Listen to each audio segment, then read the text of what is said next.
Welcome to the Nonprofit Compliance Brief, where we explain charitable solicitation and multi-state fundraising requirements in clear, practical terms for nonprofit leaders and finance teams. This podcast is produced by Ironwood Registrations. It's really great to be here. Yeah, glad to have you back. Today we are tackling a subject that honestly sits in the back of a lot of minds in the nonprofit world. It's that quiet worry that pops up at, 2 a.m. Oh yeah, the 2 a.m. panic. Yeah. I think practically every executive director or CFO knows exactly that feeling. Right. It's usually this nagging suspicion that while you were busy, out there saving the world, you missed some crucial piece of administrative fine print. Exactly. And specifically for this deep dive, we're looking at the scenario of unregistered solicitation, or basically fundraising before you actually register to do so. Which is, arguably, the single most common compliance gap we see across the entire sector right now. The setup is usually pretty simple, right? We're an organization, we're doing great work, fundraising is going well. But then we suddenly realize we might be actively soliciting donations in states where we literally aren't legally allowed to ask for money. Right. So the big question we want to explore today is, what actually happens next? Like, what is the real world consequence? And that is exactly where the imagination just runs completely wild. Oh, for sure. When people realize they have a gap in their compliance, they tend to just fill in the blanks with the absolute worst case scenarios. It's just human nature. We picture this compliance SWAT team kicking down the door. Yeah. We imagine the state attorney general raiding the development office or just issuing an immediate cease and desist that shuts down your entire website overnight. Or a fine so massive that it literally bankrupts the charity. Exactly. We catastrophize it. We do. Mm-hmm. But if we look at the actual data and look at how state charity offices actually operate day to day, the reality is very different. It's rarely that dramatic, explosive event. Right. State attorneys general aren't actually looking to put good nonprofits out of business. No handcuffs involved. Okay, that's a relief. However, and this is really the key insight we need to establish for today, the reality is often more insidious precisely because it is slower. What do you mean by slower? I mean, it's not a fatal blow, it's friction. It's like throwing a handful of sand into the gears of a really high-performance engine. Right. It doesn't instantly blow up the car, but it just grinds everything to a painful halt right when you need to be speeding up. Which is almost worse in a way. An explosion you can at least try to fix, but sand in the gears just wears your team down over time. Exactly. So our mission for this deep dive is to really unpack that friction. We need to look at what we're calling the growth trap, how regulators actually spot these errors out in the wild, and then, crucially, the actual operational cost of fixing it. That's a great roadmap. And I think we really should start with the why. Because I don't think I've ever met a nonprofit leader who woke up, had their coffee, and said, I am going to intentionally defraud the state of Mississippi today. I would certainly hope not. Right. It's almost never malice.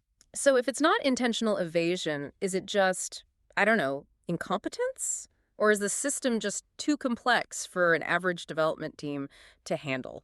Well, the complexity plays a part, but it's actually usually a side effect of success. It's what the sources refer to as the growth trap. The growth trap. That feels a bit counterintuitive, doesn't it? I mean, growth is the whole goal for a nonprofit. It is the goal. But think about how fundraising works in the modern digital era versus, say, 20 or 30 years ago. Okay.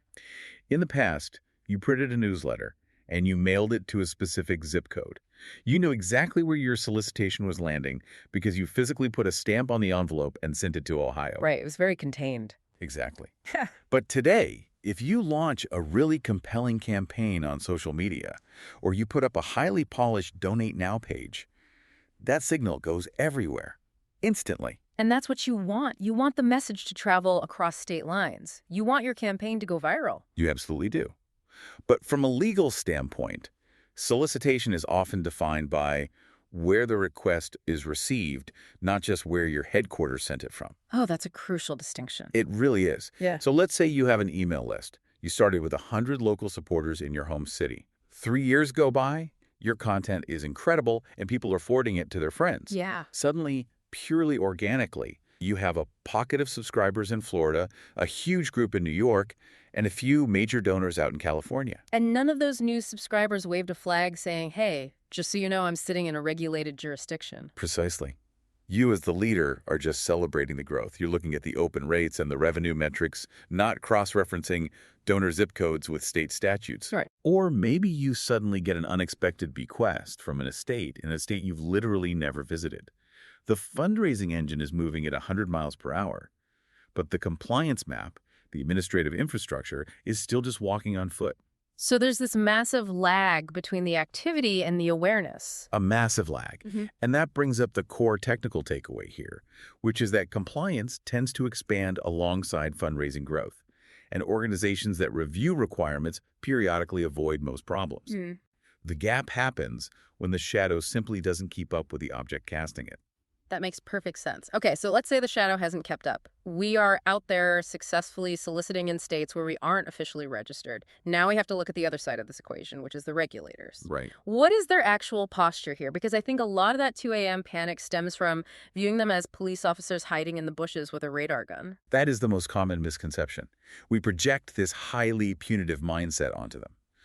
But if you actually talk to state charity officials, the people working in the Charities Bureau in New York or the Division of Consumer Affairs down in Tennessee, their primary mandate isn't punishment. What is it then? It's transparency. Transparency. So they are less concerned with catching you in a trap and more concerned with protecting the consumer, or the donor in this case. Exactly. They function essentially as consumer protection agencies for their state's residents. They want to ensure that if someone in their state is being asked for money, the entity asking is legitimate, their financials are properly disclosed, and there's some basic accountability. Okay. So when they see an unregistered solicitation, they don't immediately assume you are running a scam. Right. They assume you're just disorganized. Yes, they assume you are disorganized or just totally unaware of that specific state's filing statutes. That is a really critical distinction for our listeners. The regulators generally assume incompetence or ignorance before they assume malice.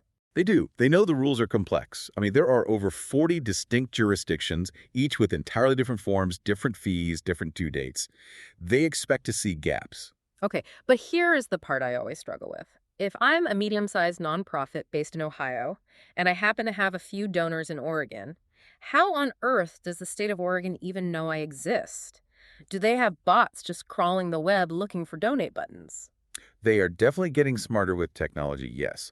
But according to the data, there are 3 main detection methods, and they're surprisingly low-tech but highly effective. Lay them out for us. The first is simply visible public activity.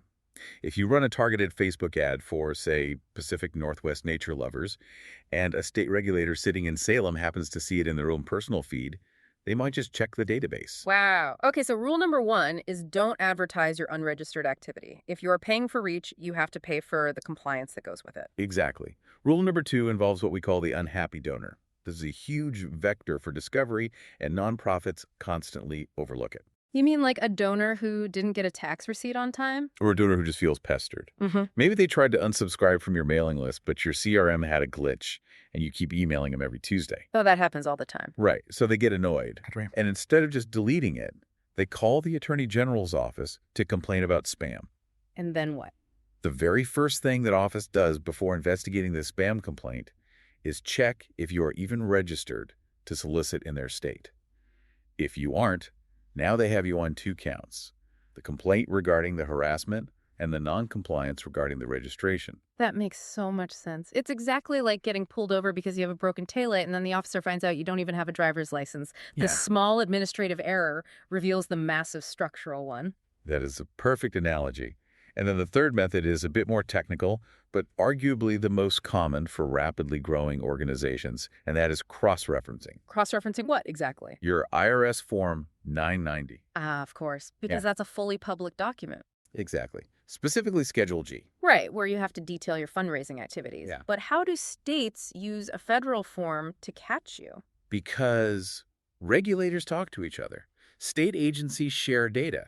So if you decide to properly register in New York is going to ask for a copy of your 990. Yeah. If that 990 clearly shows you have revenue coming in from all 50 states, but you were only registered in 2 of them, well, the math just doesn't add up. So the data is already out there telling on you. You're literally handing them the evidence of your unregistered solicitation in your own federal filing. You are. A regulator in Pennsylvania can just pull your 990, see that you proudly raised $2 million in national contributions, and then simply check their own local database.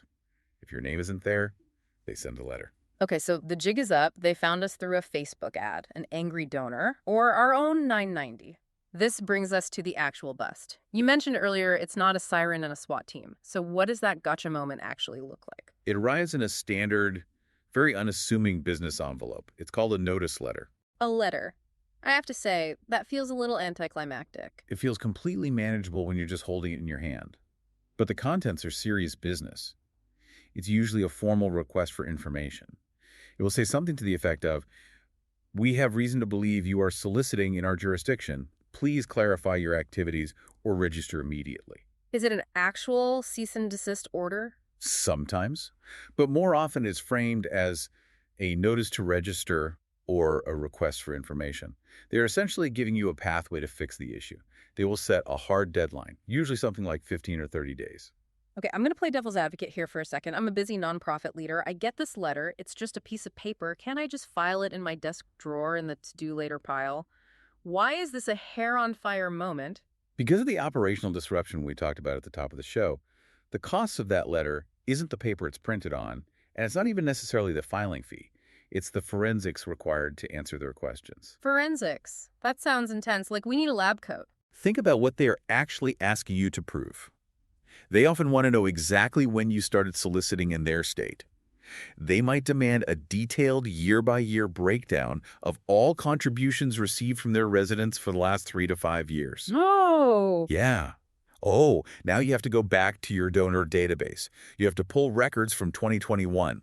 You have to determine if that $50 donation was a solicited gift resulting from an email or a passive gift from someone who just stumbled on your website. Which most systems aren't even set up to track that granularly. Exactly. Then you have to pull financial statements from closed fiscal years. You might even need to locate old board minutes to prove who was an officer at the time. And you have to do all of this while you're, still trying to run your current day-to-day operations. That is the real friction. Imagine receiving 3 of these letters from 3 different states in mid-November. Your development team is desperately trying to launch the big year-end appeal. Your finance team is trying to close the books. And suddenly, you have to divert your absolute best people to dig through digital archives and fill out state-specific forms that require wet signatures from board members who might be away for the holidays. I see. It completely kidnaps your leadership team's time and attention. It does. It forces you into a state of reactive compliance. Proactive compliance is a steady, predictable maintenance task, kind of like changing the oil in your car. Right, a minor inconvenience. But reactive compliance is fixing a blown gasket on the side of the highway in the pouring rain. It takes 5 times as long and costs twice as much in raw labor hours. And presumably you can't keep actively fundraising in those specific states while you're busy fixing it. That is the massive risk. If they issue a cease and desist alongside the notice letter, you literally have to turn off the spigot. You might have to actively geo-block donors from that state or scrub them from your email campaigns. That is direct, measurable revenue loss. So that quiet worry at 2 a.m. actually results in a very loud, very expensive operational problem. Correct. And keep in mind, that's just the regulator side of the equation. Right. Which brings me to another trigger you mentioned when we were preparing for this. You call them checkpoints. Because sometimes it's not actually a state regulator who catches you out of bounds. It's a partner. Yes. This is becoming so much more common as the entire nonprofit sector professionalizes. Compliance gaps often stay completely hidden in the shadows until your organization tries to do something big. Like applying for a major grant. A large grant. Yeah. Exactly. Private foundations and grant makers are becoming incredibly risk-averse these days. They are conducting their own rigorous due diligence before they write a check. Because they don't want to give $1 million to an organization that isn't legally allowed to ask for it. It looks bad on them. Exactly. Imagine your team has spent 6 whole months cultivating a relationship with a major national foundation. You write the perfect proposal, you get the program staff completely on board, everyone is thrilled. Okay. The proposal goes over to their legal or compliance team for the final rubber stamp, and they kick it back. They say, we can't cut the check because you aren't registered in our state. Or worse, you aren't even properly registered in your own home state. I have personally seen it happen. The momentum of the deal dies instantly. Wow. You aren't losing the money because your charitable program is bad. You are losing it because the administrative paperwork wasn't done. That is a truly devastating conversation to have with your board of directors. Yeah, standing up and saying, sorry, everyone, we lost the $1 million grant because I forgot to file a $200 form. That is definitely a career-limiting conversation for a leader. It absolutely is. And the exact same principle applies to mergers, strategic partnerships, or even something as simple as switching online donation platforms. Wait, really? The payment platforms themselves care about stat registration. Oh, yes. Major payment processors and donation software platforms are increasingly requiring proof of good standing before they will even process funds for you. Why do they care? Because they are under intense pressure from regulators to ensure they aren't accidentally facilitating unregistered, illegal solicitation. So the walls are really closing in a bit. The ecosystem is checking itself. The Wild West days of early online fundraising are definitely ending. The infrastructure is tightening up across the board.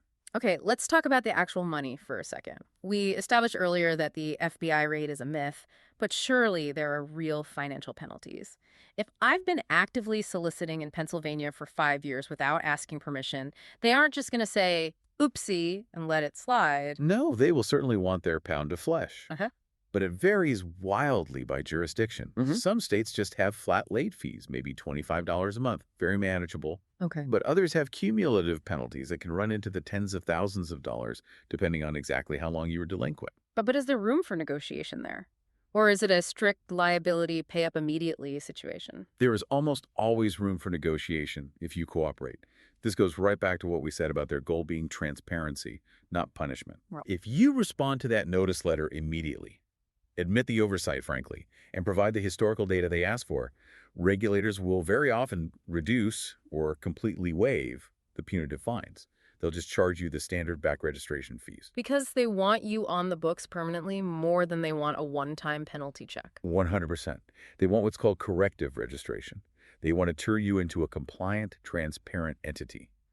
But, and this is a massive but, that goodwill evaporates instantly if you try to ghost them. So responsiveness is the key variable. Absolutely. If Yeah. you ignore the letter hoping it goes away, or if you lie about the start date of your solicitation just to save a few bucks in back fees, that is when the hammer comes down. That makes sense. That is when a simple administrative oversight turns into a deceptive practice in the eyes of the law. And that's when you get put on the bad list, which naturally leads us to the secondary risks. And honestly, I think these are actually heavier than the financial fines. We need to talk about reputation. Yes, reputation is everything in this sector. Yeah. And we aren't just talking about getting a bad Yelp review. No, we are talking about fundamental donor trust. High net worth donors are incredibly savvy. Their financial advisors are savvy. Before they make a major gift, they check Charity Navigator. They check GuideStar. They check the state database portals. And if they look you up and see a status of not registered or delinquent, It just looks incredibly sloppy. It immediately raises a red flag about the organization's governance.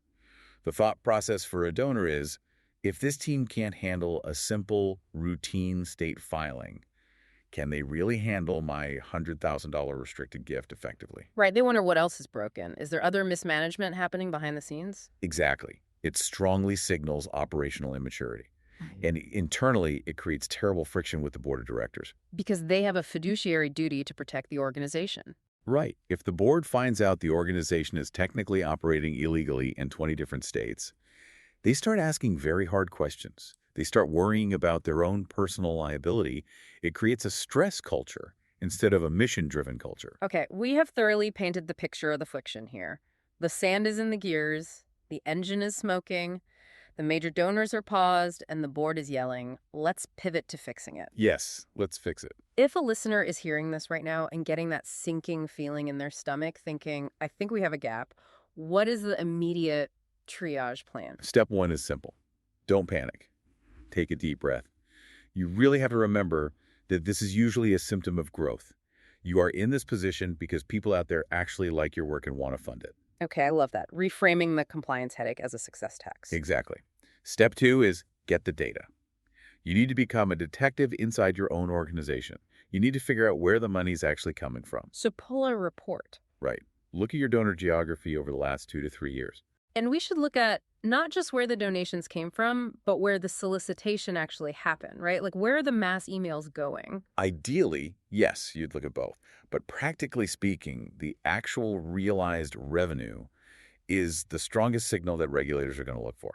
Once you have that heat map of where your donors are, you prioritize. Meaning, don't try to boil the ocean all at once. Exactly. You do not need to register in all 41 regulated states by this Friday. That is a recipe for complete team burnout. You start with the states where you have the highest volume of donors or where you have active, boots-on-the-ground fundraising campaigns. You triage the workload based on your actual risk exposure. Exactly. Now, if you have already received a notice letter from a state, that state immediately goes to the very top of the pile. You respond right away. Respond immediately. Even if your only answer on day one is, we received this, we are currently gathering the data, and we are working on it. Just acknowledging receipt buys you a tremendous amount of goodwill.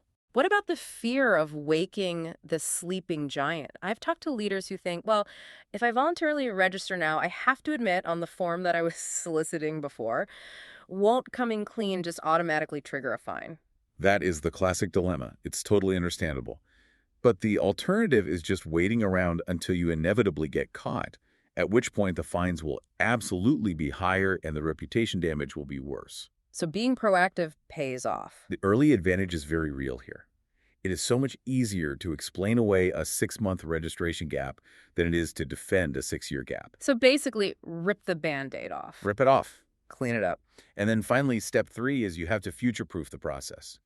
This shouldn't be a terrifying surprise that ambushes your team every 2 years. How do we actually operationalize that, though? How do we keep the shadow tied to the object? You have to integrate your compliance discussions directly into your growth strategy. Yeah. So when the development director pitches a massive new digital campaign, the finance director should be sitting right there in the room asking, great idea, where exactly is this launching? Registration just needs to be a standard part of the campaign launch checklist. Yes, you should review your multi-state compliance status annually. Just make it a routine part of your audit prep. If you treat regulatory compliance as a natural, expected extension of your business operations, just like running payroll or renewing your insurance policies, it completely stops being scary. It just becomes the normal cost of doing business. Exactly. I really appreciate that perspective. It moves compliance from being this heavy, punitive burden to almost being a badge of honor. It essentially means you've made it. Your organization is finally big enough and successful enough to be regulated across state lines. I think that is the absolute best way to look at it. We have covered a lot of crucial ground today, from understanding the growth trap to the actual mechanics of a notice letter to the absolute necessity of forensic readiness. If you could leave our listeners with just one core provocative thought to take back to their teams, what would it be? I want them to realize that fundraising without registration is far more common than people realize. If you look under the hood and find a gap today, you aren't a failure. You are likely just a growing organization.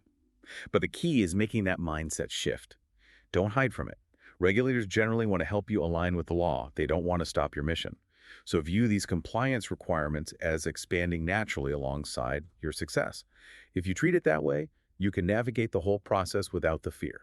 That is a fantastic place to leave it. Growth is good, and compliance is just part of the package. If you found this discussion helpful, you can find additional compliance guides and visual resources at ironwoodregistrations.com. Thanks for listening.